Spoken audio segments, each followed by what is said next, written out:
అందరికీ నమస్తే. పంచాయతీరాజ్ చట్టం అదేవిధంగా మున్సిపల్ చట్టానికి మరి సవరణ చట్టం ఇవి గవర్నర్ గారు ఆమోద ముద్ర వేయడం జరిగింది. సంతోషం.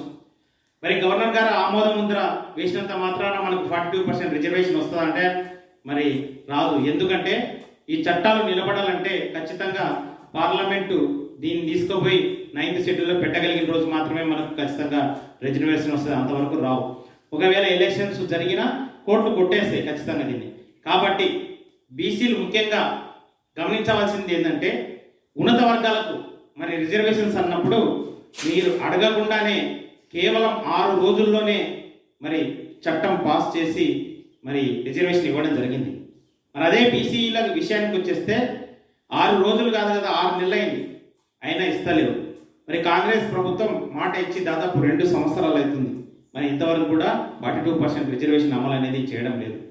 మరి బీసీ సోదరులారా, మరి మీరు ఖచ్చితంగా గుర్తు పెట్టుకోండి.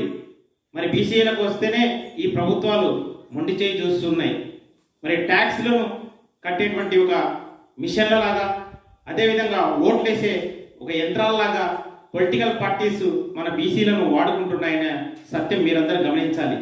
దీన్ని దృష్టిలో పెట్టుకొని మరి రానున్న రోజుల్లో బీసీలంతా ఐక్యమై ఖచ్చితంగా మీరు పొలిటికల్ పార్టీస్ని ఏర్పాటు చేసుకొని మరి అసెంబ్లీలో అదేవిధంగా పార్లమెంటులో అడుగుపెట్టి మన రాతను మనం రాసుకోవాలని చెప్పేసి నేను మనవి చేసుకుంటున్నాను. జై హింద్, జై భారత్.